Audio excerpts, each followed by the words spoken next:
At the dawn of independence, India was an underdeveloped country, with its population having no access to good medical care.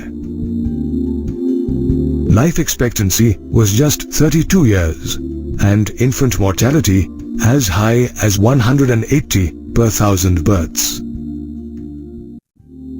However, living conditions improved as the government built hospitals, educated people about health-related issues, and conducted immunization programs. These steps nearly doubled the life expectancy rate and lowered the infant and maternal mortality rate. But with the birth rate remaining more or less the same, this led to population explosion. A situation where the population of a country far outstrips its sustaining capacity. In fact, India's population, which was 350 million during independence, went past the 1 billion mark in 2000, making India the second most populous country after China. Demographers fear that if the current birth rate of 1.7% is not lowered, India's natural and economic resources will be strained, depriving many of even basic necessities such as food, clothing, and shelter. To arrest the population growth, the government has raised the legal marriageable age of girls and boys to 18 and 21 years respectively. The government is also using the media to drive home the benefits of having smaller families. Moreover, government agencies are also actively encouraging couples to go for contraception, which is an intentional prevention of an unwanted pregnancy, through the use of contraceptive methods.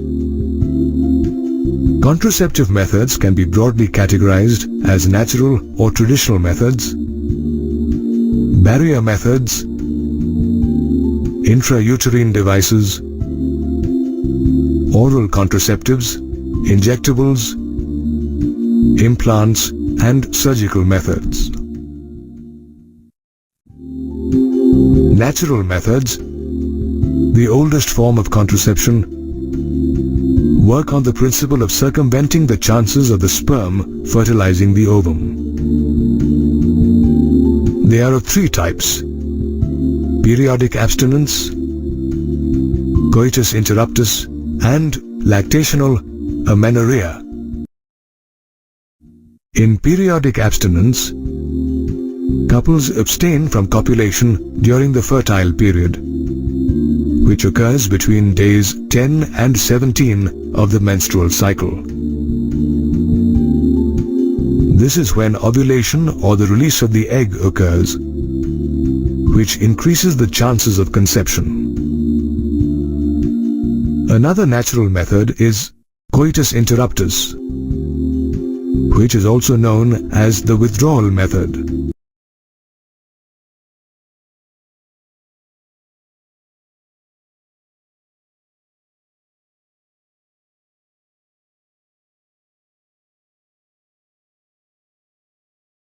Lactational amenorrhea, or the absence of menstruation during lactation, is another natural method which works on the principle that lactating women don't menstruate for up to 6 months following parturition. This is because the hormone oxytocin, which stimulates milk production, also suppresses ovulation. Naturally, without ovulation, conception can't occur. Lactational amenorrhea, as well as other natural methods of contraception, are safe and have no side effects, as there are no devices, medicines, or hormones involved.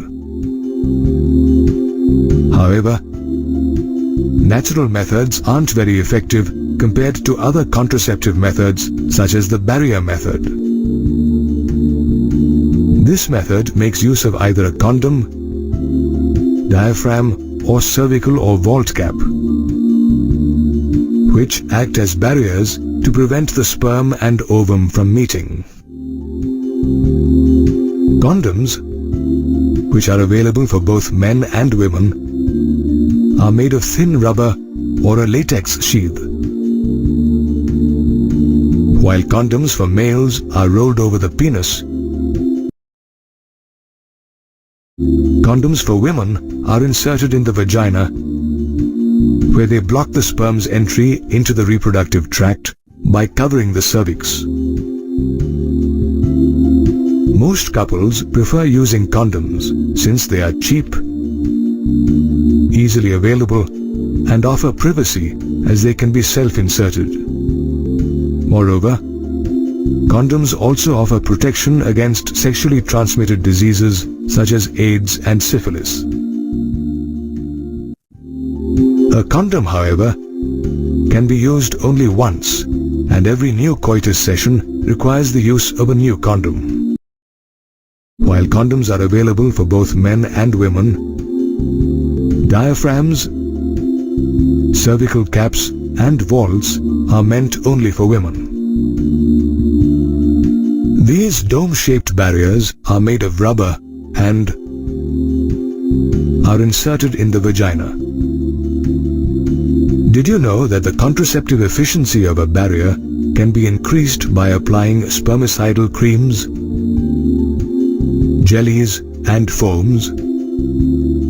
That's because these products contain chemicals that kill sperm.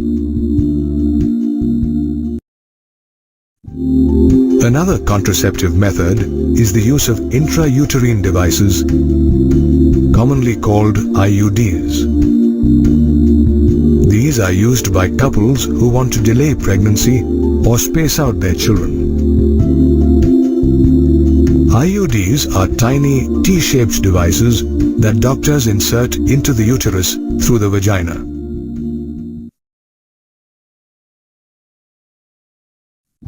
There are many types of IUDs,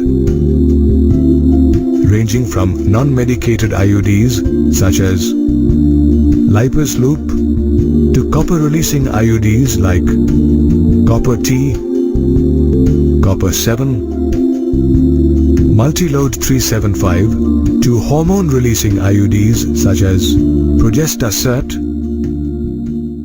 and LNG-20. Each type of IUD works on a different principle. Non-medicated IUDs, for instance, work by increasing the phagocytosis of the sperm that reach the uterus, while copper IUDs release copper ions that obstruct the ascent of the sperm into the fallopian tubes, as well as reduce their fertilizing ability. On the other hand, hormone-releasing IUDs make the uterus inhospitable for implantation by thickening the cervical mucus, which makes it impossible for the sperm to enter through the cervix. Apart from IUDs, women can also use oral contraceptives called the pill. This is a small tablet containing small doses of either progestogen or a combination of progestogen and estrogen.